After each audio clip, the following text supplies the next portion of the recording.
Good evening, ladies, gentlemen, and if you choose to identify in a different direction, welcome you too.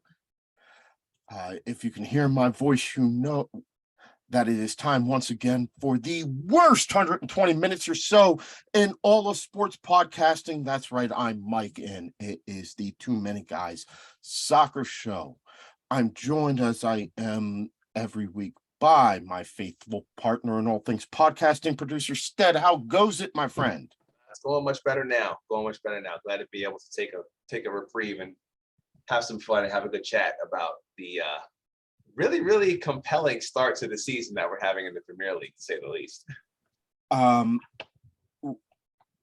I will say, yes, it has been compelling. My narrative on a lot of things, at least for two segments of this show, radically changed over the course of about 120 minutes today as a result of Manchester United beating Liverpool at home and looking pretty coherent doing it. So that's going to change a little bit of the narrative because I can't be all doom and gloom when they actually won. I can't talk about how, they're relegation candidates and we need to do all this after. They're above Liverpool now. Mm. We jumped to 14, man. It's pretty good. Yeah, well, and I have to change a little bit of that. But yeah, it's been an exciting start to the season. We're going to have a good conversation about it. We'll talk to you and Coach G about how things are going with Arsenal, top of the table Arsenal. We'll talk to Los about Spurs, sitting about 2 points off the pace. We'll get into the Bundesliga. Man, if Bayern don't look like the best team in Europe right now, real. I don't know who does. Sadio Mane has gone to the Bundesliga and he is loving it like a fat kid loves cake. We'll talk to Rob about the Bundesliga and Bayern start to it, get into a little bit of the Leeds Chelsea game with him and Chelsea Mike. We got hopefully Cam coming on to talk a little bit about the Land of Enchantment. Celtic pulling an early lead over Rangers, but 2 points. But any lead at any point of the season for either one of them is huge. We got Professor Matt coming on. He's gonna talk about tomorrow a little bit. This Ukrainian Premier League is restarting tomorrow. And I think this is one of those compelling stories that we may not necessarily have been paying as much attention to as we thought that we should have. I really don't have 100% read on how that's working, so I'm going to trust Professor Matt to give me that. We'll talk to him and Coach Matt about the Liverpool-Man United game. And G, if you want to hang around late night, Uncle Leo's coming on at the end of the show. I might have to pop off and come back on maybe, so we'll see. Yeah, Uncle Leo's going to be on in the last half hour of the show. Uncle Leo has a very interesting take on the Glazers' ownership of Man United that I want to explore.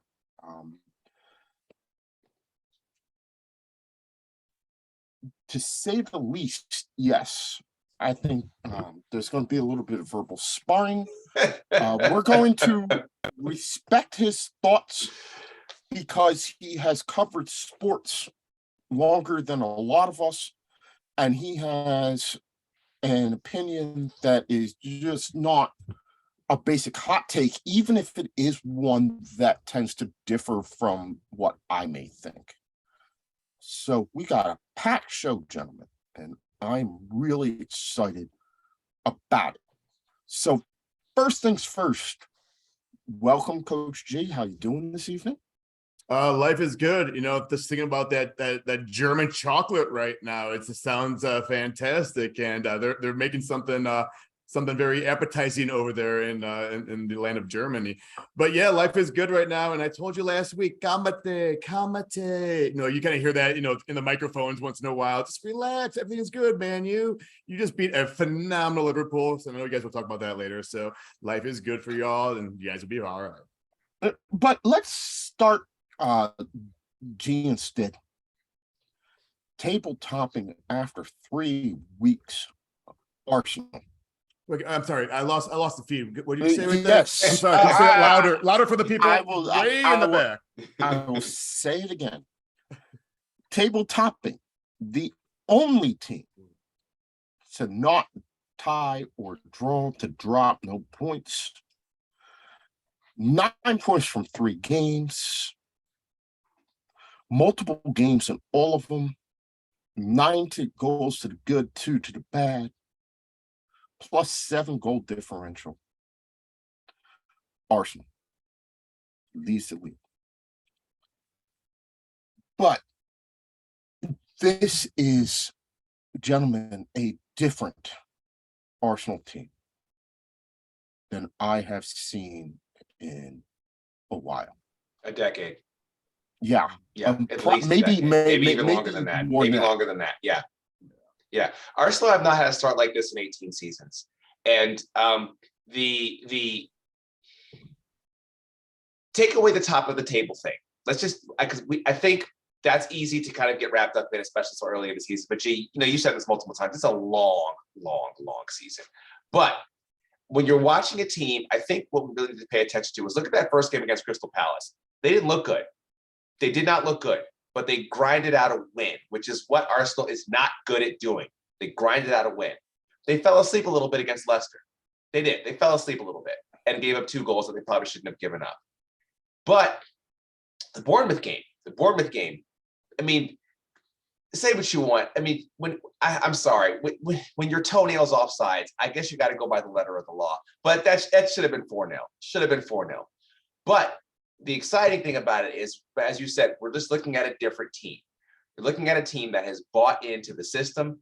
You're looking at a team that is growing in cohesion week after week after week after week.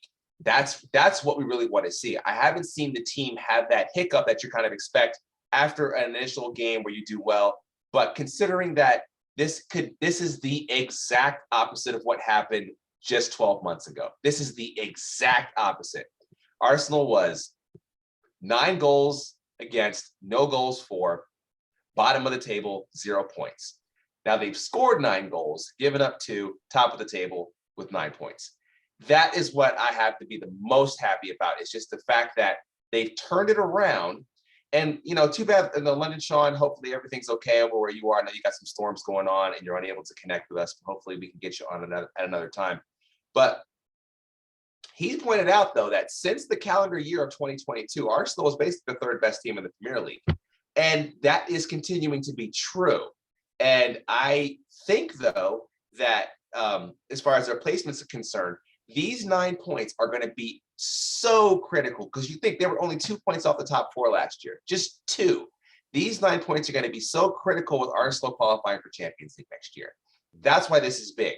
We've had a soft start to the season with the schedule, by playing those 3 teams. Now, Palace is looking like they're going to be a team nobody wants to play. I'm glad we played them early and kind of got that game out of the way because Vieira is going to keep getting them better and better as we've seen week in, week out. They're getting better and better and better.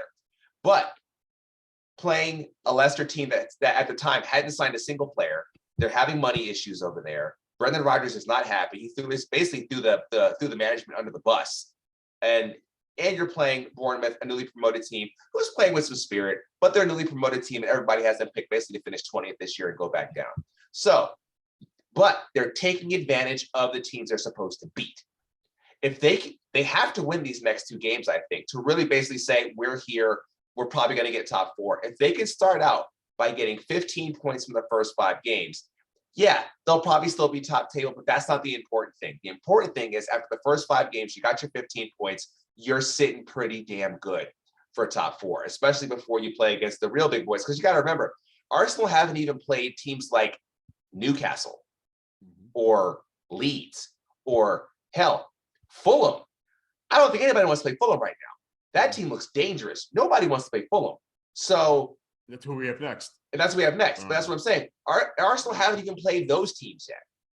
So so that's why. But so it was critically important that they win these 3 games. That was critical because the schedule's going to now get harder, and now you've given yourself a little bit of breathing room where, in case you have a flub, which every team happens. I mean, look what happened to Chelsea. Except, hey, there's only one team that never lost. I don't know, never in Premier League that never lost. So it's still possible. We're still on that road right now.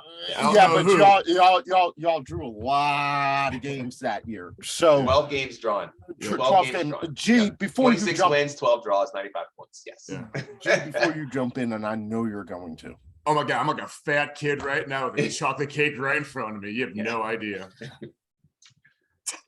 Instead, you brought up Bournemouth, the newly promoted team.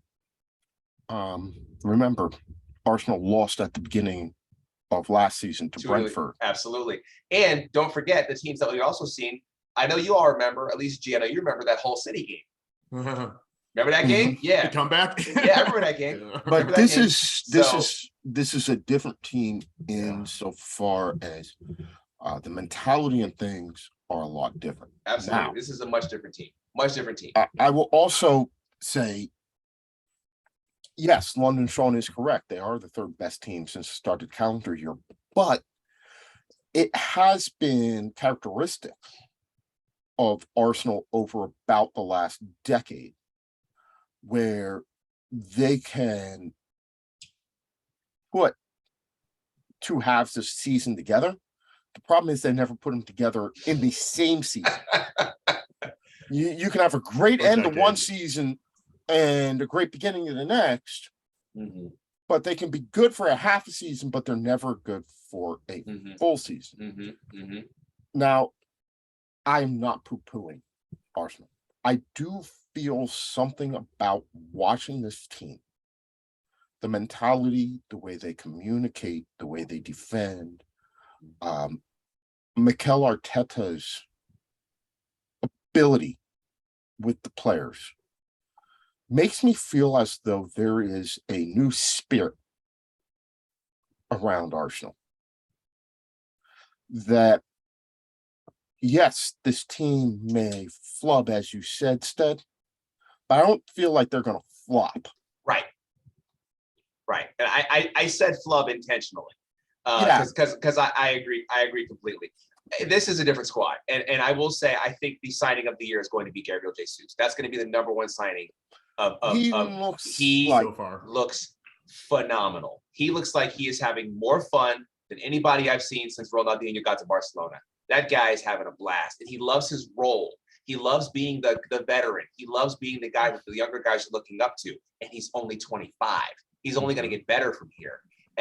But that goal that he set up, where he controlled his first touch, was beautiful, and the way he was able to create space, and you knew the whole time he wasn't going to shoot it. You knew he wasn't going to shoot it. So he's not playing selfishly either. But he's got 3 assists, 2 goals. He's having a great start to his year, and he's smiling. He's having so much fun. And when Odegaard took the shot that was on his touch, that got a little away from him and took the shot, what happened after Odegaard scored? He ran off with his hands in the air. He was happy. He did not once sit there and pull an Mbappe and get angry that somebody else took his stat. He was excited that his guys scored. He's a team guy. And that's the fun thing to watch. So I've said what I want to say because I'm dominating G, and I know there's some things that G wants to bring up as well. He's playing like a new guy, but just think, you're playing in a system that you're familiar with, but you're playing without having to consistently look over your back, right? Yeah. You know that you're one of the first guys on the team sheet. You know that your position in this team is pretty solid. You can go out, you can play relaxed. Yep. You can let yourself You know you're the number 9. It's you. And he can express himself. And I think that we're seeing the full fruition of what Gabby Jesus should be. All right, G, you have waited long enough. Have at it. Well, you said many points I want to hit on, and you talked about the Brentford game last year. Every game is so important because we didn't get the Champions League last year by 2 points, which is a victory against a team that just got, so there's many of those factors. But when you look at the schedule and you say, yeah, Crystal Palace is a hard team, it is. And remember this, years and years ago, we would either tie or lose those games late. Now we're winning, and we're winning these hard games 2-0, maybe the next time 3-0. You see this kind of progress when you kind of sit back and kind of see this. When you said that Leicester, we shouldn't have given up those 2 goals. But one thing I totally want you to see is how did we respond to those 2 goals? We got those goals right back. We're up 2-0. They scored 1. It was 2-1. And within like 2 minutes, we scored, or within 3 minutes, we scored to get that another 2-goal lead. Then they scored another one. Then we scored right again. We haven't seen this in years. Yeah. So this kind of turnaround you're 100% time, right about that, because if Arsenal goes up 2-0 and another team scores, you can almost bet they're going to draw. So, yeah, that's a very good point. Yep. And the teams before that, we have seen the old Arsenal teams, we've seen ties or lost, those kind of games. But this team is a little different. So, yeah, that 4-2 against Leicester, I actually kind of really like to see that, just because of how we responded. When you see that youth kind of growing up right in front of your eyes and seeing situations like this in games, that they're on the up and up. That IQ, that, hey, don't worry about it. We'll get that goal right back. We work as a team. Previous years, you never had that. You never had that kind of gamate, that kind of relaxed little mind, like just play our game and we're all good. Years. They would solve. They would, absolutely. And you would have them kind of fight within internally. And like you said, when Odegaard scored that goal, you saw everyone celebrate, even Jesus. And yeah, he's just fitting perfectly. And I don't know, maybe Arteta and Jesus had a relationship in the past when he was assistant coach. And you can just tell there's something been there. And the smartest thing about Jesus is his IQ. I've always said, even at the high school level, I don't want your fastest. I want the smartest people, because at the right place, the right time, I will always win games. Yeah, some speed will help with some athleticism, but the right place at the right time is just that IQ. And Jesus and anyone on Man City has a very IQ when it comes to the game of soccer. So when you see that, you bring it over to our system. He knows the coach already. It just fits right, perfect. Smiling, scoring goals, assists. He just got something going on right now in Arsenal. Now, here's the biggest thing is, they are so young, and we're seeing such great promises right now. We have a long season. So, Mike, I hope that in previous years you talk about the good half and the bad half. Hopefully now it's the great 3 quarters and maybe the bad quarter. Hopefully we kind of see this Arsenal kind of turnaround with it. We're going to prolong now that kind of winning streak and everything. So I would love to see that. But yeah, you're absolutely right, Stead. The schedule looks pretty good. If we have the 15 points that we get that Man U game, it'll be a great test. They have really good names that, our names would kind of stack up with. Bournemouth, who do you guys have? Fulham, be careful about Fulham. They're looking really good right now. Mitrovic's got 3 goals already. He's got 3. They just tied Liverpool the very first game. I know it's the first game and stuff like that, but they've won 1. They haven't lost yet. That was a great game. Be careful. I thought that was that Fulham game over the weekend was fantastic. That was a great game. And somehow, some way, Dempsey's ghost will come and they'll score a magical goal against Arsenal. But anyways, just be careful with those kind of trap games, like the flop games. So, but we're definitely interested to see. I'm glad to see Arsenal's on the up and up, and hopefully it's like this the entire year. And definitely Arteta's got something kind of really, really growing right now in brewing. So I love what I see. So completely different than how we were last year at this time. Yeah, I can pull my hair out a little bit because of that. It's definitely this is probably the most excited I've been for a team that, and not just for this season. You're looking at a team that's going, this team can compete for a number of years. And one last thing before I take off. And I said it in our messages, and I'm kind of actually proud, not embarrassed, wearing my stuff outside my house like I was a couple of years ago, and just to hear the fan base chanting, singing, coming up songs like Sabella, the tequila song. Now they're changing up. We didn't hear that in previous years, so it's good to see the fan base is now coming around. And you always need that 12th man. So here we go. The fans are behind Arteta. We have a really good recipe going right now. So and let's go Arsenal and see what happens. And also props to the fans after the first game. And I know we didn't talk about this, but to hear them sing about Vieira, that was really cool. Yeah, that was cool. Major respect. Major respect. Absolutely. You know, Now- they're classy. They're classy. You know, it's what we Yeah. do over in, you know, in Yeah. Gunnerland. I just don't want the stadium to be known as the library anymore. That's got to stop. So the People down last thing that I'm going to say about Arsenal, and I'll let you comment before we go across North London to Spurs. One of the biggest changes that I see is, for the first time, I see something that resembles a settled first 11. Mhm.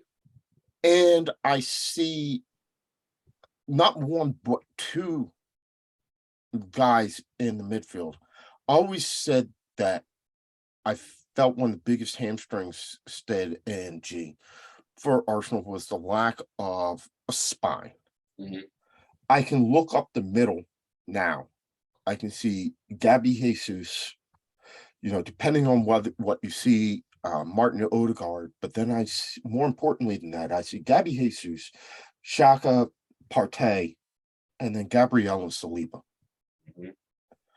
And that to me looks like an honest spine. Mhm. That looks like you have Strong. two guys in the middle of the park who are both pretty skillful, but both able to put their foot on the ball and say, no, we're not doing this today. What we're not going to do. Okay, so you want to try and take Martinelli, or you want to take out Saka, or you want to take out Smith Rowe. Mhm. Yeah, you're going to have to deal with me. Mhm.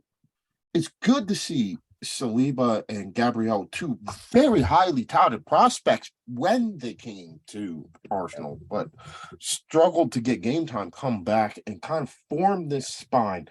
Like you said, it is a pretty young team. You can say what you will about Zinchenko out on the left. I don't know if he's the Love it. permanent answer,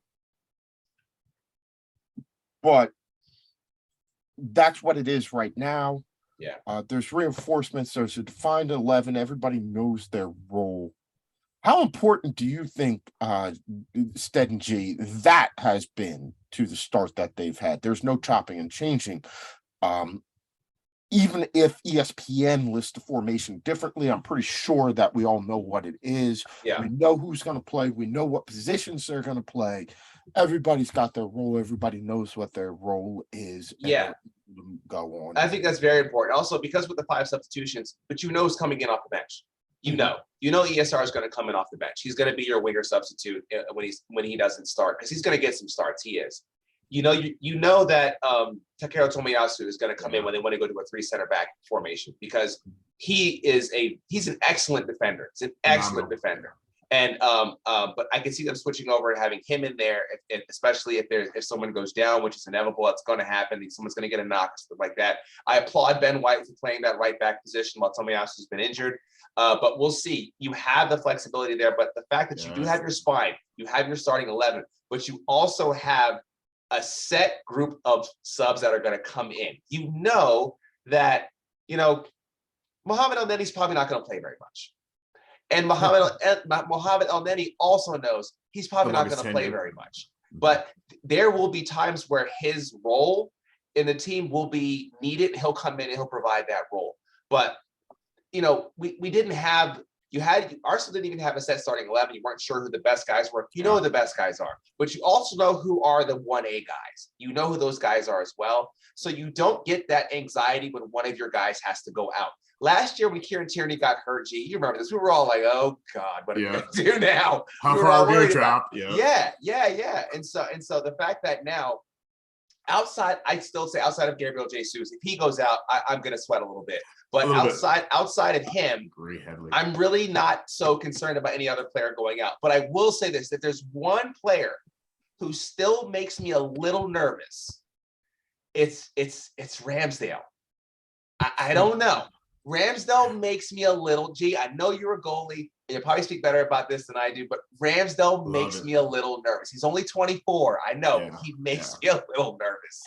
The greatest thing that you kind of mentioned is, like, we have some name players coming off our bench, which we haven't had in years. So we're not really dropping like we have our performance that we have in years. So even like stuff like that, we're going to gain points. We're going to keep our 3 points. It's such a huge turnaround. And really, Arteta is really handpicked this entire team and even to the subs. It's just good to see. So last summer and this summer, Arsenal spent the most money, but now it's showing. And all right, so maybe we kind of look the other way with spending money on blah, blah, blah. But it's just baby, all right. Get rid of him. And we might, but it's just awesome to see like, hey, we have all these phenomenal players that we have now options for formations where if we are being pressed, we can have a flat back 5. If we need to go, we're gonna have a 3 and be very like set minded. Like, we're good back there with 3. We're good back there with 5. Like they're scheming all that stuff. And talk about Ramsdale. Sometimes you need to have a little kind of crazy goalie back there, and he seems kind of nuts.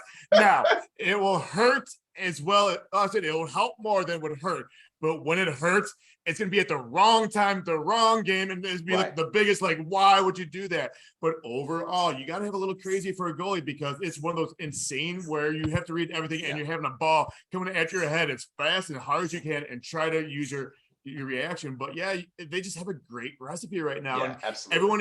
Everyone is keeping everyone else honest. To do your job, and Ramsdale is keeping the defense is keeping Ramsdale. You see this communication, but then after communication, you see a hug or the bro hug or whatever. You see that hey, we're getting better together. It's this positive criticism. So you definitely see this. Maybe a psychologist or whatever Arsenal has right now say, hey, we all need to change our mindset to help each other out for this ultimate goal. I don't know, but something is just brewing very, very well down there. Yeah, absolutely. And Byron Robb, who's always, our stat boy, Byron Robb, also pointed out though, but I know London Sean and I were saying this as well. Stick with Arteta. Don't make a rash decision. This team was a bunch of Lego pieces that didn't fit together before he got there. You had to give him time. And yes, I agree completely. But I was yelling this. I was like, don't fire the manager. Because first of all, we've seen it time and time again. A new coach doesn't always fix the problems. It doesn't. It's an easy solution. It's just an easy solution to kind of inject some energy in a team really quickly, but it doesn't always work. But the fact that Arsenal's like, no, you're good, don't worry, we're gonna go with your plan. And Edu also pointed out that the team just wasn't cohesive before. They just weren't. And Arteta pointed it out as well. He's like, we got to get players in that are going to work together. And the moves they've made have really been wise moves. So yes, stick with your coach and let him do his thing. To watch the Amazon Prime, to see now behind the stage and see really who these kind of, I would say, cancer of the teams are, and behind the stage, to see now how much different that team is to this team. So we'll get a good kind of feel of the turnaround just right in front of our eyes, from last year. So I really can't wait for that series, but just to see this, I mean, we're doing. I can't complain. It's a long season, but come on, it's a long season. It's a long season, but as long as we can get champions, it's been forever. That's why I'm basically like, stack your chips now, stack them now, because it's a long season. These 9 points that you got might really go a very long way come April. Again, we lost 2 last year to Brentford, very first game, and that bit us in the very end. So every game counts and stuff like that. So Arsenal had some bad losses last year, some bad ones, and these 3 games are indicative of some of the bad losses that they've had. So they've kind of avoided that in this area. So hopefully they don't have the same number of bad losses, because as you said, Mike, and this is a very young team. So they're still the youngest team in the Premier League. So and they're gonna have such a room for growth, and they're also gonna fail, or you want to say grow along the way. But everything right now is sitting so perfect. So come on, Lord. It is. I'm smiling now. I'm enjoying it. I have not enjoyed Arsenal's Augusts in a very long time. Very long time. So I'm just happy that I'm enjoying August. I'm actually thinking about getting Elizabeth to sit right across from me right now. But like, hey, you want some Arsenal uniforms? Like, I'll buy some more stuff. Yeah, let's really promote it. Like, I'm really excited about this. So it's just, I don't know, it's something over there that Arteta is doing. And again, maybe it's the trust. The ownership has the trust in the manager has the trust in the players. And well, you have that trust, you can play better, and you have consistency. And that's the biggest thing is consistency. So I definitely love everything that's going on right now. So I'm just gonna sit back, enjoy my popcorn, and just kind of I'm saying this, man. I know we're gonna shift gears here. So I'm just gonna say this because this counts for both of them. Times are looking pretty good in North London right now.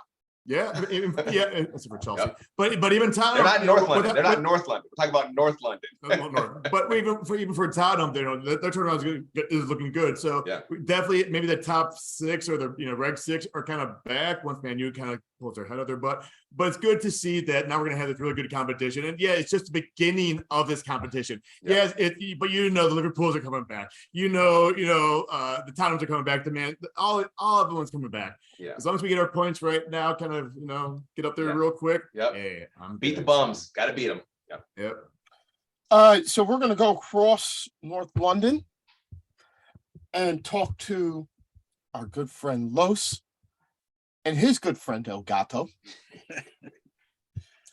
El Gato, Los. El Pest is what this is. Los, typical Spurs game. Go in, Wolves, Hurricane scores. Spurs win. Well, that's a quick synopsis. It was actually not as, how would you say, definitive early on. Wolves kept pressing and pressing. As a matter of fact, we didn't get our first shot on goal until like late in the first half. And I'm like, well, hey guys, looked at everybody over at the James Joyce and said, hey, we got a shot on goal, and it was, oh, right, celebrate. But the goal was actually a dynamite set piece. Human Son on the corner kick. Perisic makes a run towards the edge of the 6-yard box, flicks it to Harry's on the other side of the 6-yard box. It heads it in. It was well done, beautifully taken.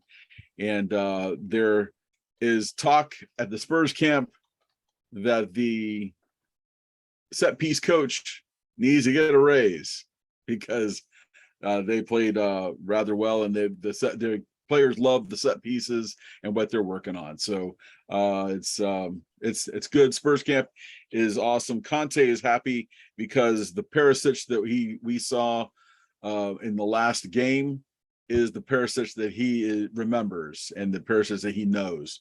And so if Conte is happy about that, then I'm going to be happy about that. So there's a lot to be excited for and a lot to be excited about in N17. So we talked about what's going right for Arsenal.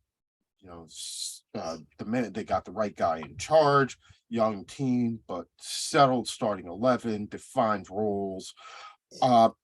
Spurs are a bit of an older team. They've had a few more incomings to the starting 11, but you've got Antonio Conte. He's got his guys. He's put his stamp on this team. What do you think is the difference that has got them off to the start that they're enjoying this season? Well, number one, first and foremost, Antonio Conte. That has been the difference maker right there. The additions he's made to the club with Kulusevski up front, Betancourt in the midfield, who actually complements Højbjerg in the midfield rather well, to be honest. I didn't know how that was going to work, but it was working rather well, to be honest with you. And I think I shared this with the group, and looked like everybody overlooked it, which is typical because everyone's overlooking Rodrigo Betancourt because he is just solid. He just does the job, does what he's supposed to do, and is probably the central midfielder that we've been missing since Eriksen left. He's not an Eriksen in that set pieces and that sort of thing, but he's a steady midfielder, and you need a general there that can direct things, and he seems to be doing the job. So I'm pretty pleased with that.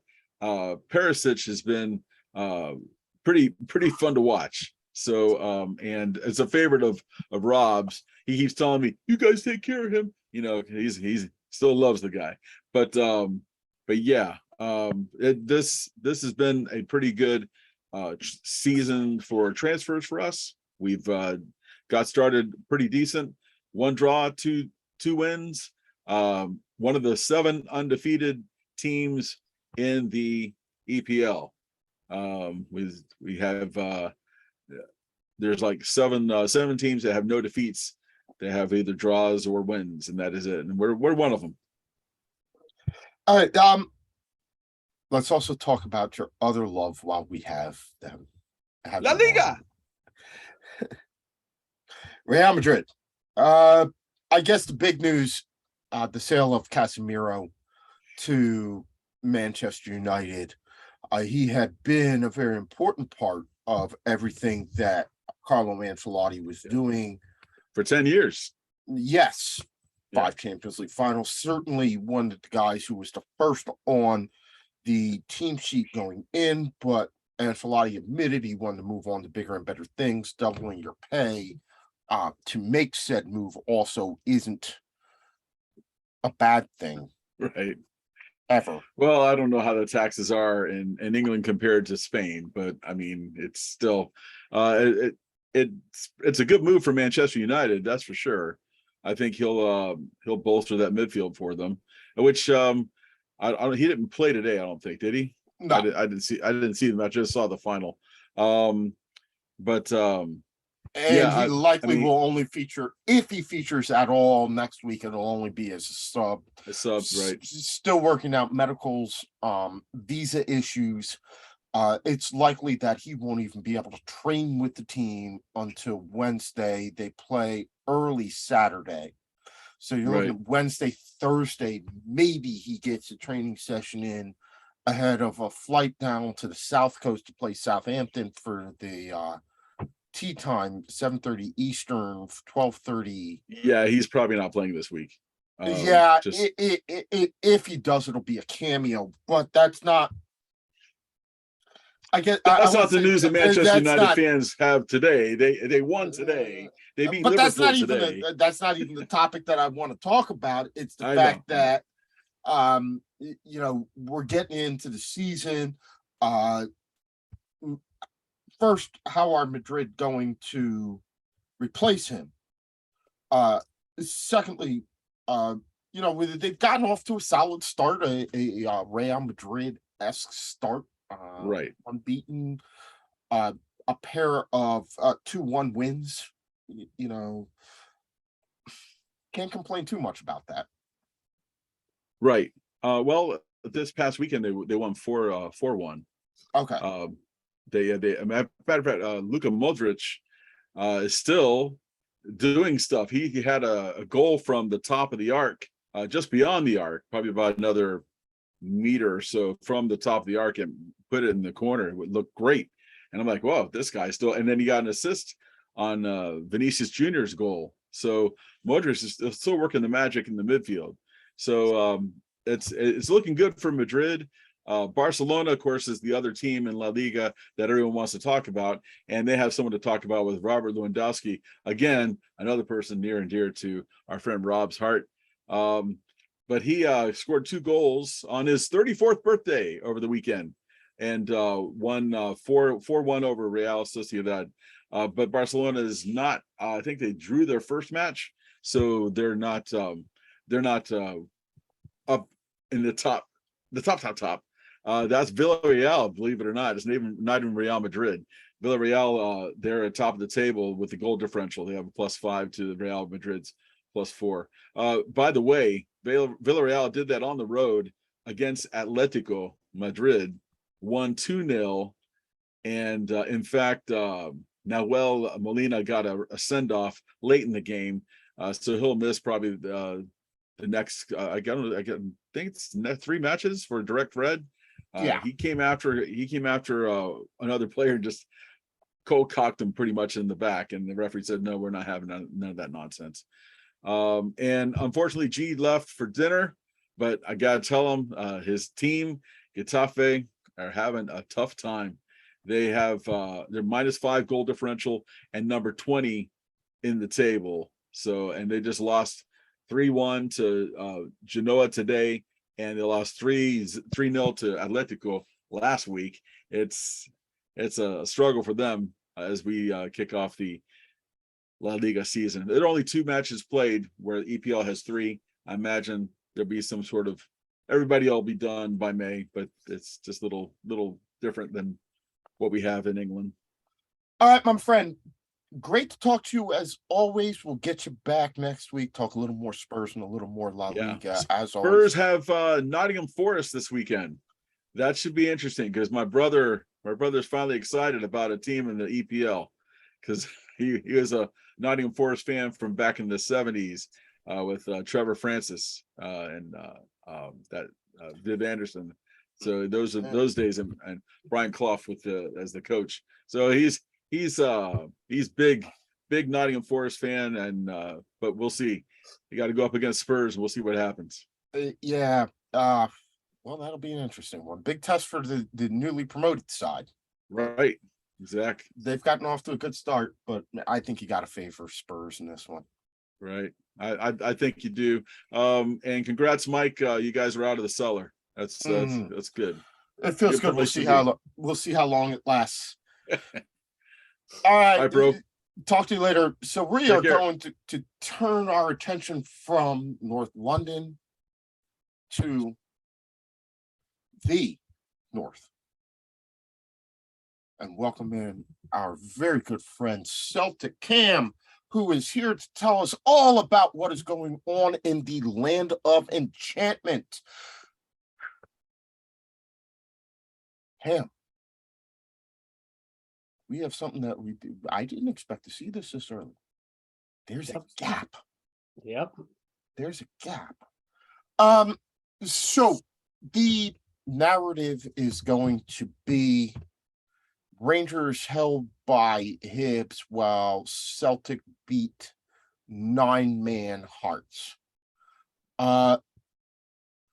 Let's talk about Celtic and Hearts. I don't think that headline, which I have seen, which is what I quoted, why I quoted it, does it justice. This was a 2-0 victory.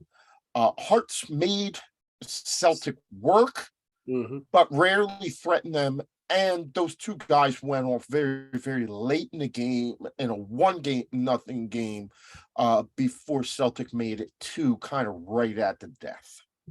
Yeah, no, you're absolutely right. I think the headline is misleading, and if anyone was to not look at, exactly what happened in terms of cards, I think it'd be very misleading. I mean, Kyogo, that first opening goal was absolutely fantastic, but from then on, as you say, Hearts made them work. I mean, Hearts was struggling a little bit. I think they garnered five yellow cards to our 0 before the 83rd or 84th minute. So that, they were definitely pushing it a little bit, but they definitely made us work for, even attempts on target after that first goal. And, down to 9 men, Giamakis is on pretty fresh at that point in time. Not super surprising that he got that second goal, but definitely a much needed win. A clean sheet is always good in the SPFL if you're Celtic or Rangers. So definitely a very beneficial win comparative to our rivals across the city. So across the city, Rangers go to Edinburgh, go up, get evened, have a red card, lead, have a red card, late equalizer. Long and short of it is they had two red cards. I'm sorry. They finished with 9 men. One of the most important ones is Alfredo Morales with the straight red will now miss 3 games. He is key to a lot of what they do attacking wise. His poor disciplinary record and tendency to follow up the positive with the stupid continues, and they drop 2 points within the first 3 games, which is, look, anytime one of these teams opens up a lead on the other one at any point in the season, it's a big deal. Talk about the game and how costly you think that could be to Rangers, especially with Morales missing 3 matches to come. Yeah, no, I think, I remember last time I was on, I said this, I think this is going to be a good game, even where Hibs is sitting in the table, a Hibs Rangers matchup is always generally a pretty hard fought battle.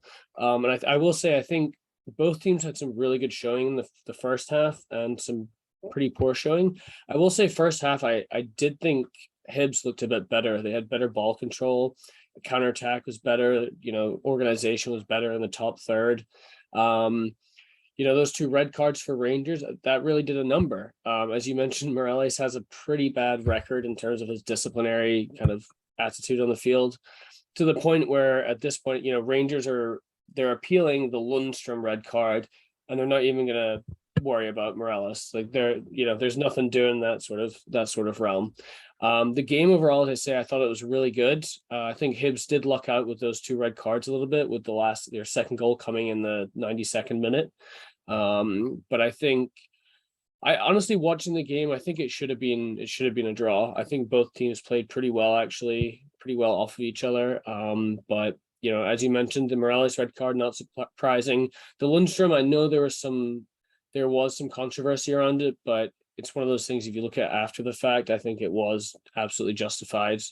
So, overall a good game, but as you said, they've dropped 2 points this early, and that's risky for them, especially with Celtic having a pretty big goal differential now, having a great win record that we haven't lost a single game yet. So, it's going to be interesting coming up to the Old Firm, where they're going to be sitting at. If it's still just going to be a 2-point gap difference, or if something like this is going to repeat itself down the road with a team that's higher up the table. So at the bottom end of the table, Ross County goes down to 10 men in the 81st minute, but somehow manages to put a goal in the 86th minute. They come out 1-0 victors over Killy, lift themselves off the bottom of the table. Just for everything, that to me stood out as probably the shock of the week. Do you have one better? No, I think that was the big one. I mean, I think for me, I think that was the most interesting game. As you say, they're down to 10 men. They score. Not only they're down to 10 men, they score after they're down to 10 men, not even before. And for how low they are on the table, it was quite impressive. I think the other big one is, the Motherwell Livingston. I think I mentioned that was going to be a really interesting game because Motherwell's, decently high up the table, but Livingston's also been doing really well. I think, again, Livingston, that was another game. This week in Scottish football has been full of red cards. It has been absolutely drowning in red cards. It's been there wild. were only 2 games that didn't have a red card in them, and that was Dundee and St. Mirren ended 11-11, and Aberdeen going away to St. Johnston and winning 1-0. Those were the only 2 games that ended 11-11. And to say that the majority of them ended 11-9. Yeah. That's pretty rough. Yeah. So just interesting all around. Real quick though, we got some interesting games coming up in Europe this week. On Wednesday, Rangers having drawn with PSV at Ibrox 2-2 in a game. From my vantage point, I think they were fortunate to even get the draw in that, the way that they played, but they drew 2-2 at Ibrox. They now have to go to Eindhoven. And you have Hearts, who are in a different, but I would almost say more advantageous situation. Mm-hmm. They went to Zurich.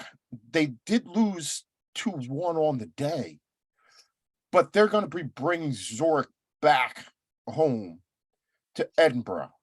Mm-hmm. Talk about the games, and which one do you think is in? Which one of those 2 teams do you think is in a better position? Yeah, so I think you're absolutely right with Rangers kind of lucking out at Ibrox. I mean, that mistake by Benitez was, I've watched it over and over again. It's pretty unbelievable that, low free kick by Lawrence that bounced off his hands, took the turn and just kind of rolled in gently. That really gave them the advantage. And I think you're absolutely right. And they lucked out on a 2-2 draw. I think the team that's going to have the advantage is Hearts. I think Rangers is really going to struggle in Eindhoven. I've been looking at the game that they played at Ibrox, and PSV I thought played really well. PSV is known as, again, another team quite like Rangers to have a really solid home field advantage, a very powerful fan base. And I think Nistelrooy, is aware of that. I thought, some of the people, as we mentioned, Luke de Jong unfortunately missed that early sitter that he should have put away, which was unfortunate. But I think they're not going to be making mistakes like they made at Ibrox between Benitez and de Jong and that. So I think this could be, an unfortunate situation for Rangers and Eindhoven. I think Hearts could bring this back. I thought they actually didn't play terribly in Zurich. I thought it was okay. I thought in terms of attacking wise, they were doing okay. I think if they have the fan base behind them in Edinburgh, I think it could be better for them. So if I had to make a decision, I would say that Rangers are probably going to have a much harder time and more likely to lose, and Hearts, I think, actually could have the advantage here. So, not the bumper crop of games that we had last week with two Edinburgh Glasgow derbies going on, but some interesting matchups coming up this weekend on Saturday. I'm looking at Aberdeen hosting Livingston and Hibs traveling to St. Mirren. Give us the game, though, that's the game or games that stick out most to you, and what we should be paying attention to if we have the opportunity. Yeah, you're absolutely. Those are the two ones I would actually point out. They're so close point wise. I think Aberdeen and Livingston may be either same number of points or a point away from each other. Similar to St. Mirren and Hibs. I think they're probably around. Aberdeen and Livingston are both on 6. St. Mirren's on 6. Hibs are on 5. Okay. So they're all within a point of each other, and 3 of those 4 teams are tied on 6 points. Okay. Yeah. So that makes, So those are the games I think I would point out as interesting. I think the Aberdeen Livingston one is going to be between those two, the more interesting one. We've already seen a strong Livingston side, but we've seen an Aberdeen side that had a better start this season than they did last season. I think they look much more put together. It's tough not to have a better start. Yeah. Being competent, 2 wins and 2 losses, which is what they are right now.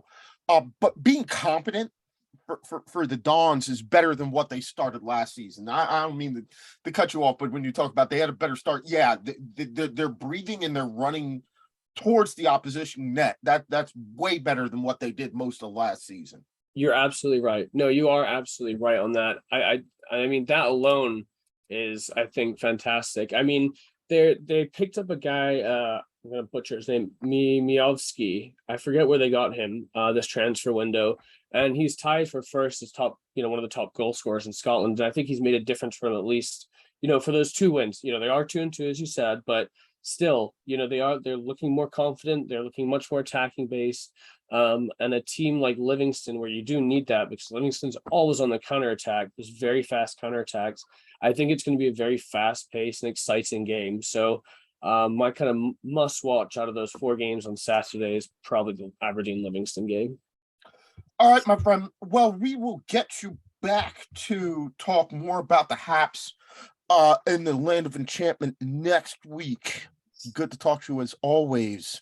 And now we are going to turn our focus and go across to continental Europe and welcome in our good friend Byron Robb, who's going to tell us probably about the team that is playing better than just about anybody else in Europe.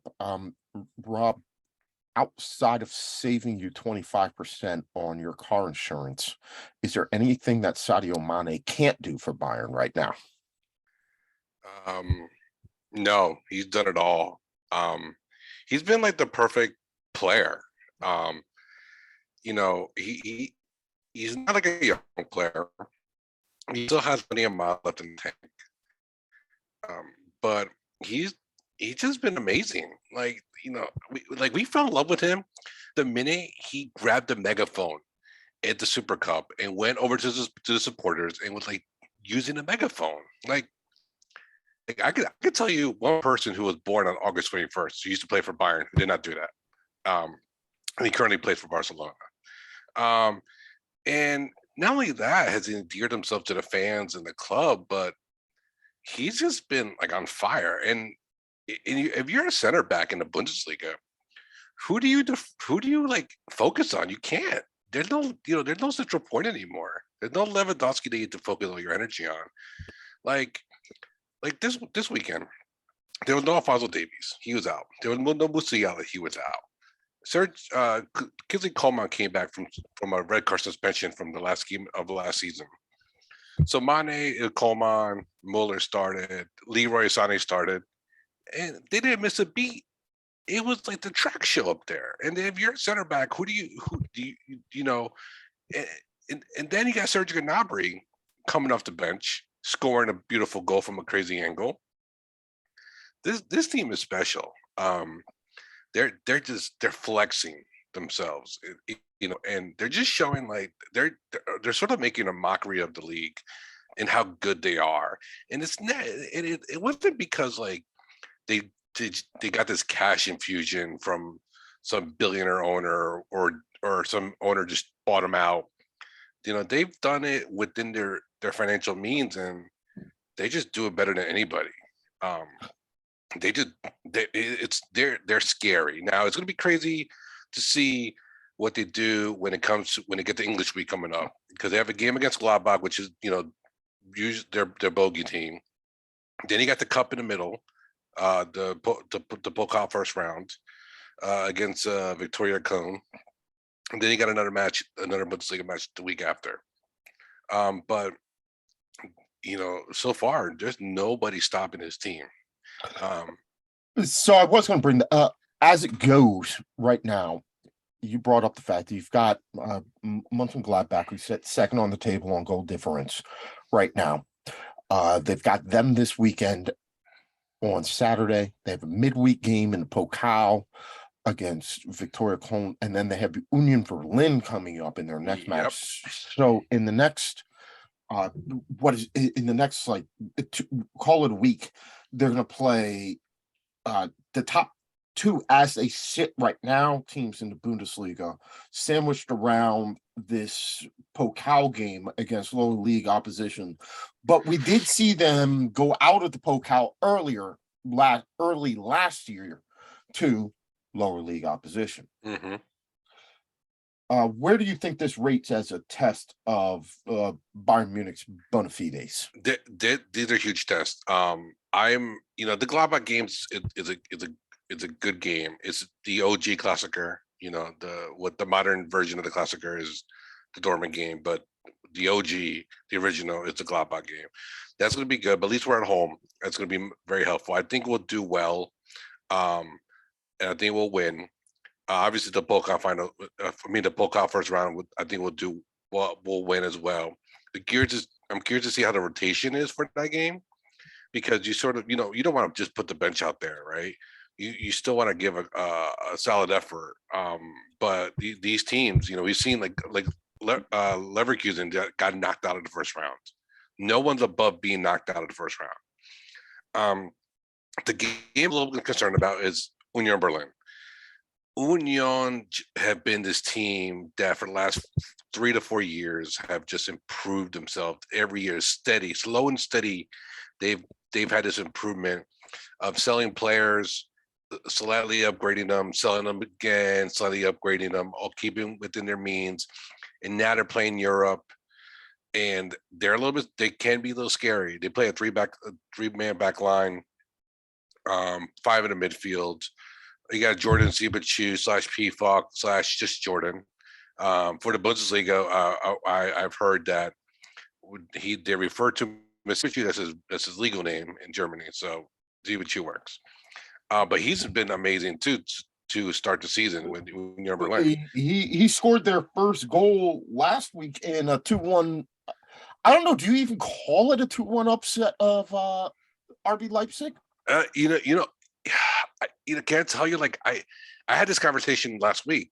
I'm like, Leipzig is a favorite, obviously, right? Or was the favorite, but it's not really an upset when you're a win, which they did. I mean, I was not shocked. I wasn't like, oh my God, this is crazy. They're just really good. And they just have a solid program there of, handling business, playing their way. I don't think they're going to go guns a blazing. Because I think, you know, it's interesting. How do you play Bayern is either one or two ways, and you could get destroyed either way. You can either play a deep block, low block, hope to get them on a counter, and then but Bayern could pick you apart, or you take it the game to them like Bochum did, and pay the price heavily because you just don't have the talent to, you know, make your chances count. I think Union will play a little deeper. They won't take so many chances.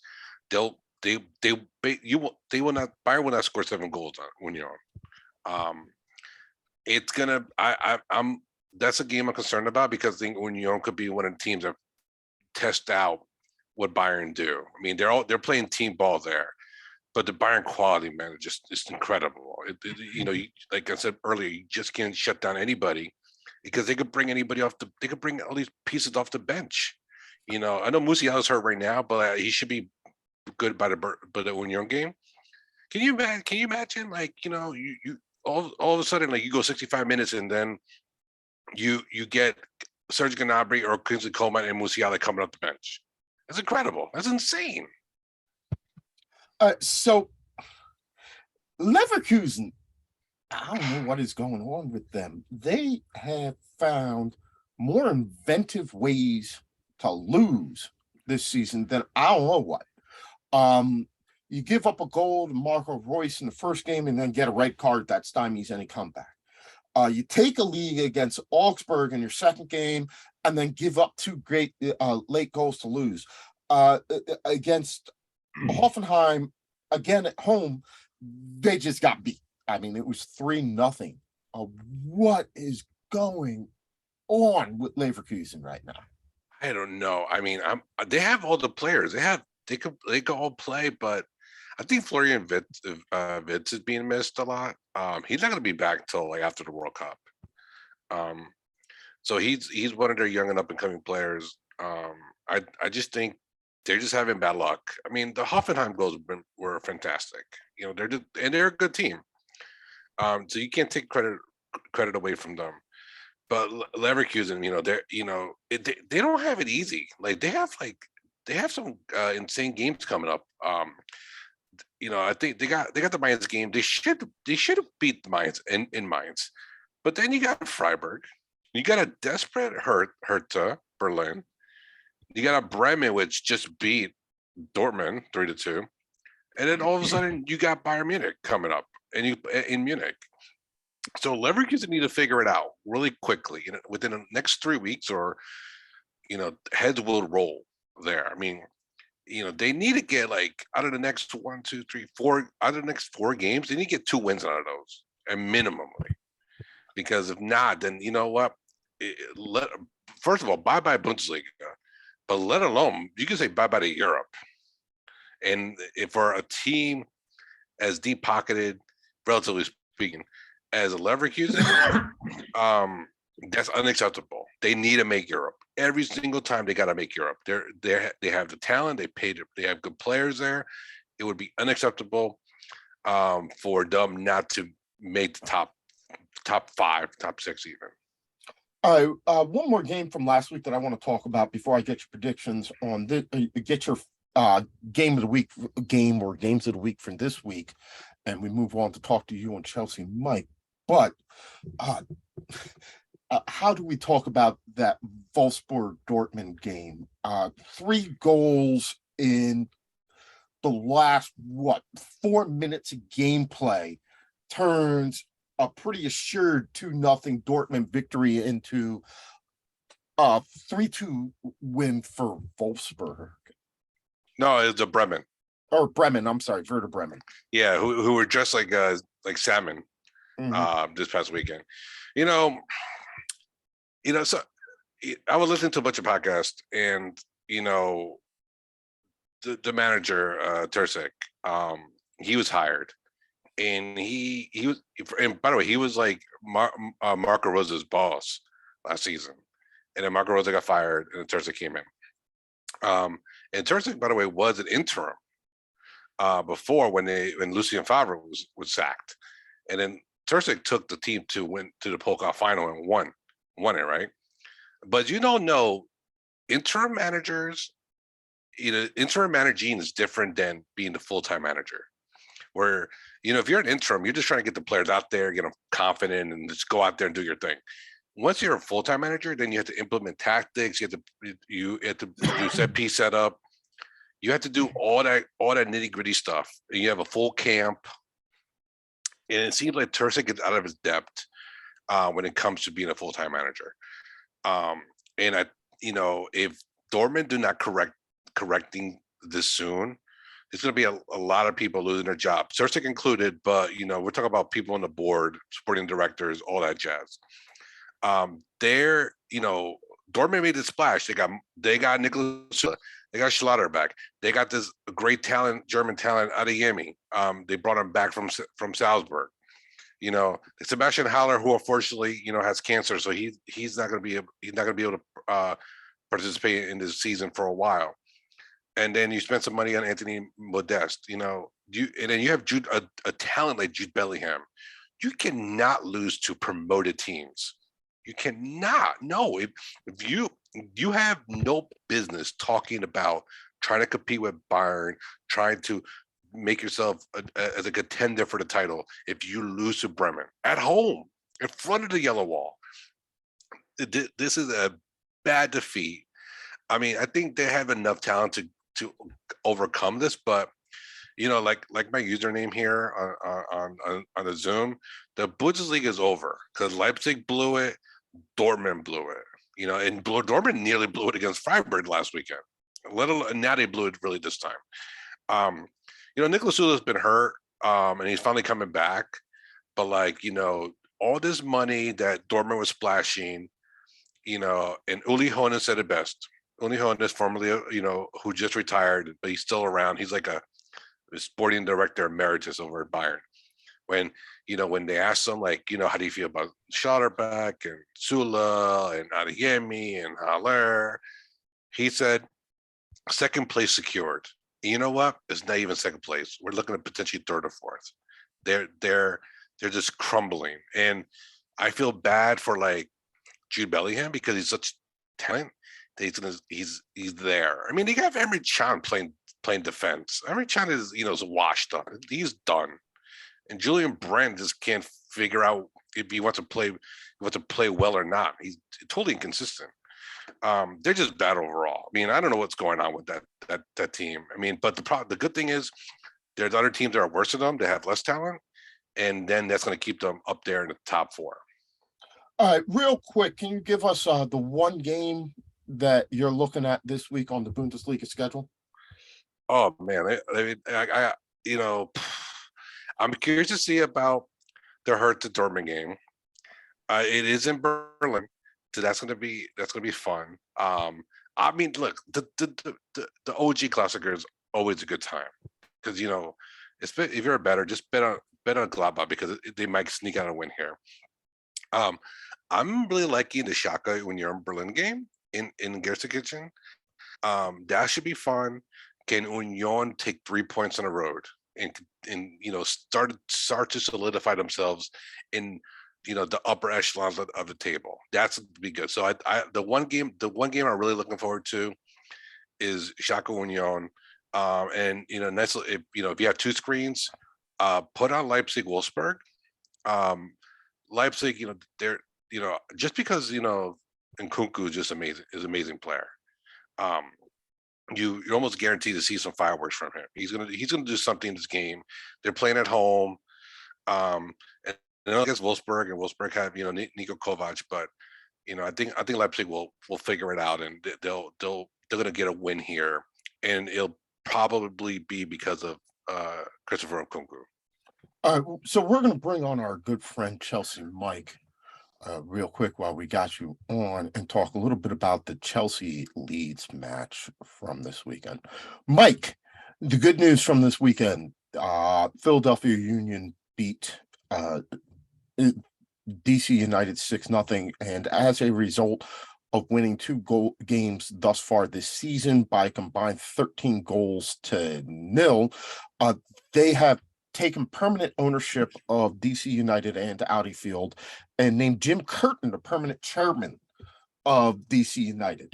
The bad news is that Leeds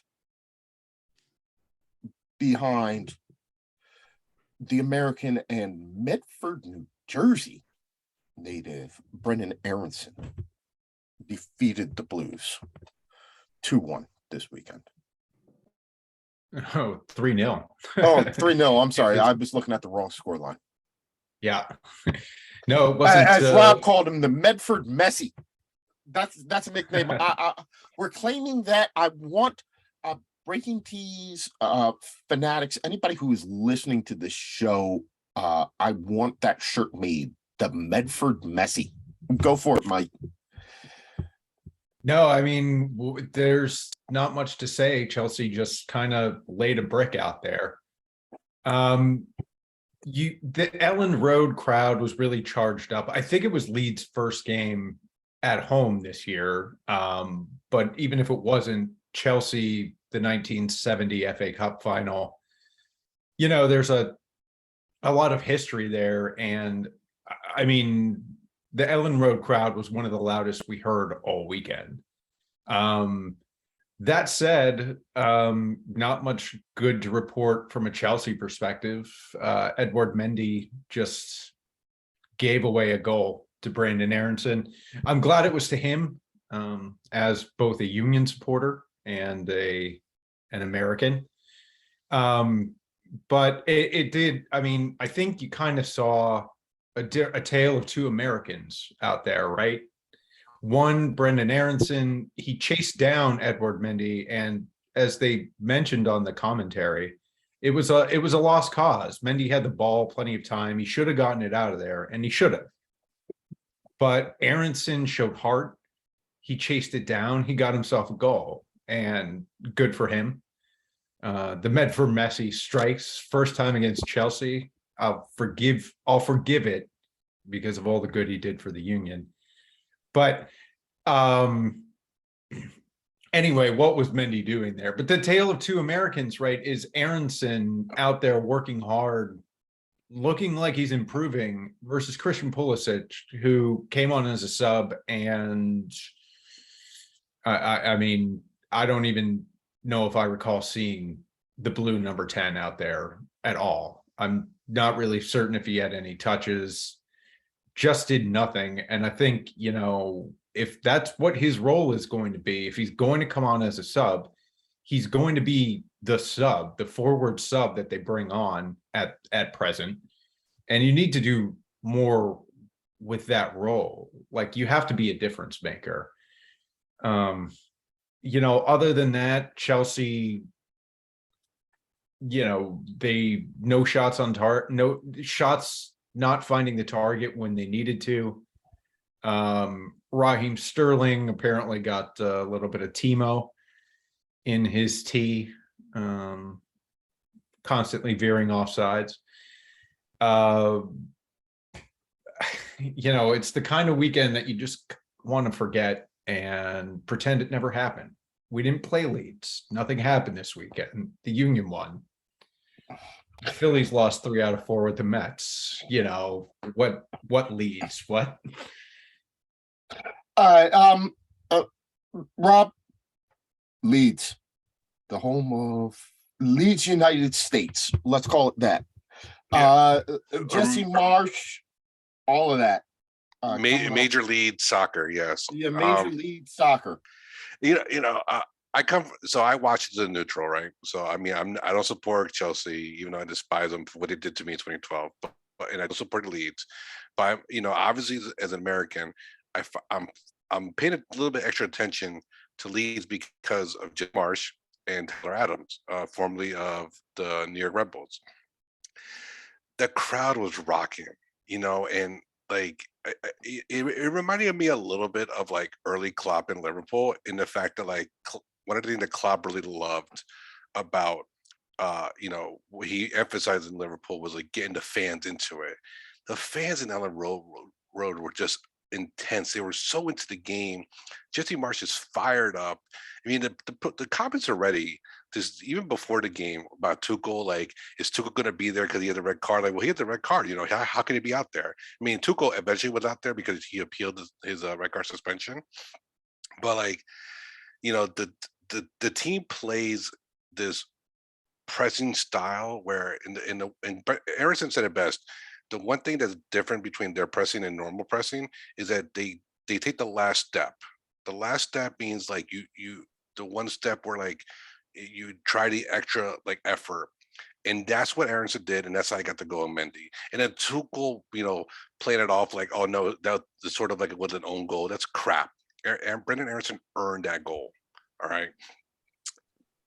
Tyler Adams was a phenom in this game. He was, as we all nicknamed him, N'Golo Yanke. Like, he was like that amazing as breaking up passes, just being in the right position. He was just a menace all over the field. And and now look, Leeds are going to play this way all season. I mean, and they're going to pay the price for it a few times. But you could definitely see in the players, they all love playing for Jesse. They love playing this way. And Brendan Aronson is just he has an engine that does not stop at all. It's beautiful to watch. And the one thing about Pulisic, which I love, by the way, there was the dugout cam was on, and when Aronson scored, you can see on a small bit on the corner, Pulisic kind of stick his head out just to see Aronson celebrate the goal. It's kind of neat to see. Americans supporting American. That's what I say. But beautiful game overall by Lee. This has to be what the game of the week. Just because, and Mike, I know Chelsea got had the game of the week last week as well with Spurs. For a variety of reasons, that was a game of the week. But this one, man, this felt intense. It felt like beautiful Premier League football. Like, it's amazing. I know, Mike, you're upset about it, obviously, because your team lost. But man, as a neutral, this had it all. It had goals, had maximum effort, had the crowd, had managers going crazy. And for those as well who are listening to the show, if you look at Thomas Tuchel, he looks like Waluigi. We're calling him Waluigi now, with his long limbs and his evil, menacing look. So Thomas Tuchel equals Waluigi. Well, Rob, you're making wild assumptions about me being angry about something I don't even recall happening. But honestly, let me say this. Going forward, in addition to the problems I've already outlined about Chelsea not being able to put balls on target when they need to, and reiterating my call for Sam Kerr to be called up, in reality, Chelsea in the preseason, in their very, very bad game against Arsenal, they had problems moving the ball out of the back. And Chelsea are going to continue to struggle if they continue to fail to move the ball out of the back. And the big engine for moving the ball out of the back is the little Frenchman who could. N'Golo Kante not being in Chelsea's lineup is clearly, I mean, if they want to play this way, he holds a key, and they're just considerably worse without him. I think Tuchel experimented with this midfield lineup in Orlando against Arsenal. Granted, I know that was preseason, but this was regular season, and if there was a game this weekend, it probably confirmed that the midfield pairing of Jorginho and Conor Gallagher it's not the right mix. Thanks a lot for that, gentlemen. We're going to bring on our good friend, Professor Matt. So from North London. So we went from Germany to Leeds and North London. Now we're going to go across to one of the stories, Matt, that I think has been a little bit underlooked this week. The Ukrainian Premier League is starting tomorrow. Yes. Incredibly, it is. Um, Country. uh, explain to me how we are going to play these games in a war-torn country. Now, I get that they're being played behind closed doors, but what is going on with this? And how is this going? How is this supposed to be happening? And I've spoken about this, we've spoken about this. I'm not the hugest fan of these matches being played in the country itself. I thought venues either in the Baltic states, maybe Poland, would have been the better option. As you mentioned, all of the matches will be behind closed doors. And all of the matches are being played in the west of the country, which at the moment anyway is not a full-on war zone. That being said, and we've seen this repeatedly during the conflict, the Russians are increasingly, they just don't care, and they just don't care in terms of, what is a quote unquote, legit target. So yeah, it's worrisome. It's worrisome. But the matches aren't on the front lines. It's pretty much Kiev West, and I mean, we'll see. I'm of two very weird minds here. On the one hand, this is a major boost that football is just being played. On the other hand, man, do I really wish that these matches were being played in Warsaw or Vilnius. I'm kind of with you. I'm so happy that there is this going on for the people of the Ukraine, for the country itself, to somehow demonstrate that the ongoing war is not the end of Ukraine as we know it, right? They are strong enough that they will go out and do this. I just am so concerned about the fact that these games are being played in country right now, and we are putting on times. We are saying that this is going to happen at X time, which to me just you might as well put a big bullseye on it. Yeah. And that is my biggest concern. So I hope that they go off without. I really sincerely hope that there is nothing that interferes with them. Like, let sports be the designated neutral zone. Let the games go on. You don't need to make a statement by attacking, disrupting, doing anything like that. So as far as that aspect aside, when the Ukrainian Premier League starts tomorrow evening, what should we be looking for if we want to support it? What I know that you can go into depth about the background of the teams, and we'll have a longer conversation about the history of these various teams, and how to identify the right Ukrainian team to root for if you choose to get into the Ukrainian Premier League.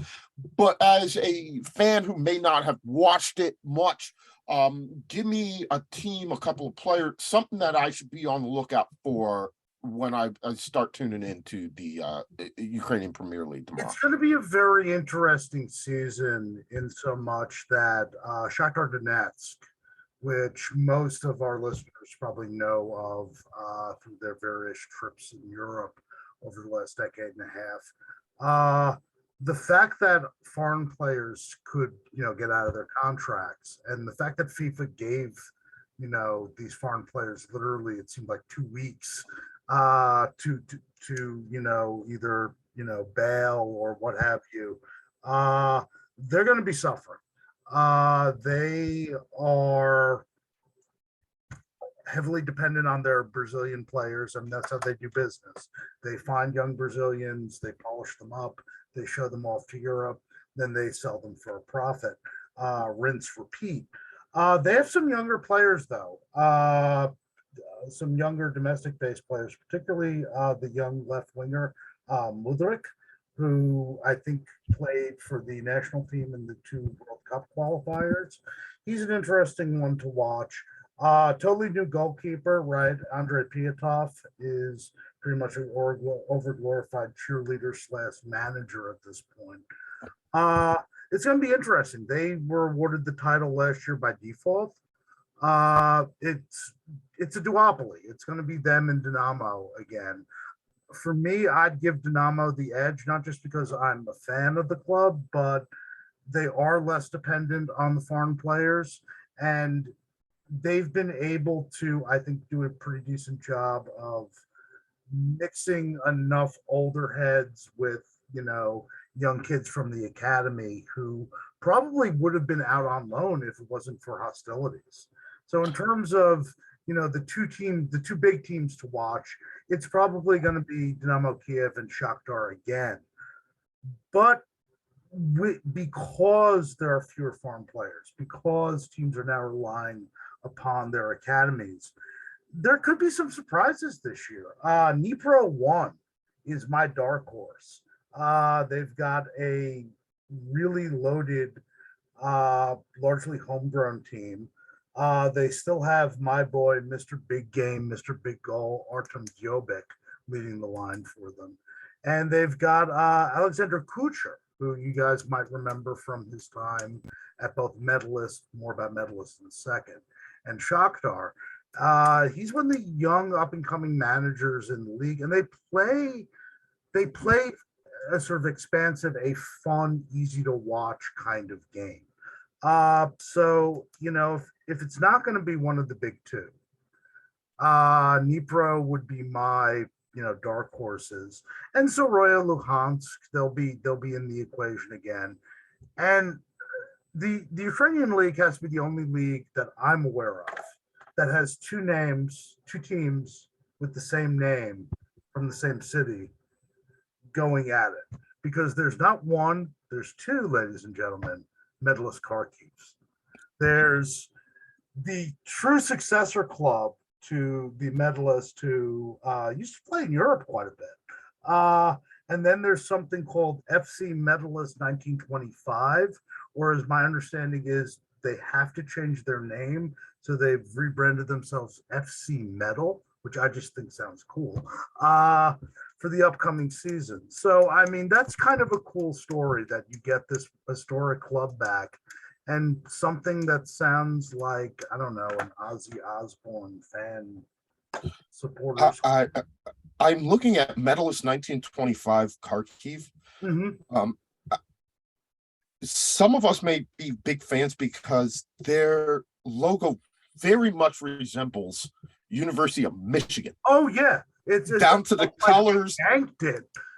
Yeah, like they totally stole the helmets, the style guide for University of Michigan. So if you are a Michigan fan, this might be the team for you. On the other hand, if you are a Ohio State fan, you probably want to root for the original because, you like to put the definite article in front of stuff. Another team which could be a surprise, and it depends. They've got some injuries coming into the season. There's some talk that some of their players might get gobbled up for the window closes. Is Alexandria, who are a really cool story. They're a club that was founded based on a print shop.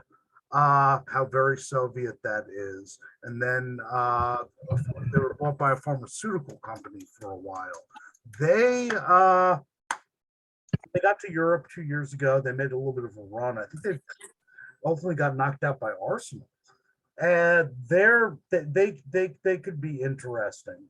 So yeah, I mean, it's going to be I think it's going to be the usual big two, but I think the playing field, I think it's going to be more open this year. Ladies and gentlemen, only here can you get the latest update on the Ukrainian Premier League starting tomorrow amongst all the conflict that is going on. Now, Matt, I got to do this to you. Oh yeah. I got to bring on the other Matt, Coach Matt, who we are going to congratulate. Big Papa Number 2 coming up. Number two. And we're going to welcome in another interested bystander, our good friend, Uncle Leo. How are we doing tonight, guys? We're doing good now. Thanks for Gentlemen. having me on the show. Yes. Gentlemen, my narrative changed. I had this whole entire thing worked out for the show. Earlier this morning, I had this all set up. Not to mention, we got a little bit off track, so we're running a little bit behind, but that's okay. But gentlemen, I had this whole entire narrative worked out in my head. You know, Matt, I was going to talk to you, Professor Matt. I was going to talk to you about the Ukrainian Premier League. We were going to talk about, you know, the resumption of games in Ukraine and whether or not that was a good idea. Then I was going to commiserate with Coach Matt about the inevitable 5-0 tonking that Liverpool was going to give to Manchester United. And then I was going to talk to Leo about why should I believe that the Glazers should remain owners of Manchester United. The problem is when I write a script at about 9 o'clock in the morning before they play the damn games, this inevitably happens. So Manchester United wins 2-1. Narrative changed. Now I've got to talk to Matt about what the hell is going, Professor Matt, what the hell is going on with Liverpool. I've got to talk to Coach Matt about, hey, Coach Matt, we won a damn game. And I've got to talk to Leo about the fact that the Glazers still suck as owners, but not as much as they did 12 hours ago. So please bear with me as I go through this. Matt, Professor, what the hell is going on with Liverpool? You said it in the group chat. Well, you verbalized what I've been thinking actually for the first 3 weeks. Man, does this look an awful lot like the injury-riddled 2020-2021 season. And this time it's not the defense, although we'll get there. There's issues too. It's the midfield. You take away that midfield and all of a sudden everything gets out of whack. I know we brought up the loss of Sadio Mane, and look, that's not an insignificant deal. But if we're going to go there, I'll also say, hey, we're also missing Diego Jota, and man, would he be more efficient than the ghost formerly known as Bobby Firmino. It's just a mess. It lacks cohesion. The defense, I mean, we couldn't do it in the second half today because we needed goals. But until the midfield gets healthy, Klopp needs to abandon the high line, or at least tweak it some, because it's usually 1 or 2 mistakes a game, which when the midfield's there, that you get away with that. I don't think we can get away with that now. Van Dijk has not looked himself. Thank God, sorry, Cam, Scotland isn't in the goddamn World Cup because Robertson looks dead. I even told the student earlier today I'd start the young Greek kid simply because he needs rest. And like I said, I mean, the midfield in 2017, 2018, 2019, the Brexit brothers of destruction, aka Henderson and Milner, could work. In 2022, against a United team that has problems, that combo can't work. And, you know, going back to what Chelsea Mike said, it's like you took Thiago at the midfield, and it's the similar effect as with Chelsea and Conte. All the creativity is gone. And it might be Carvalho time, because when he's come on in the last couple matches, that's the only creativity we've gotten from those midfield positions. I know he's young, but if he's the future, and like the future has to be now, yeah, you might have to do that. Speaking of guys potentially with no futures, Naby Keita, who I thought was going to be healthy today. This is the quote of the week, gentlemen. Jurgen Klopp on Naby Keita and his unavailability. Real brief. Out of nothing, he fell. Crazy. That, my friends, literally sums up Naby's whole Liverpool career. And I know I've been saying this from jump. We needed another midfielder, this window. If Jude Bellingham is the guy, if that's the guy they want, if I'm Klopp, I'm on the phone right now to John Henry and to Julian Ward. Take the fallen one, because maybe he's like Timo Werner, right? He only can work in Germany.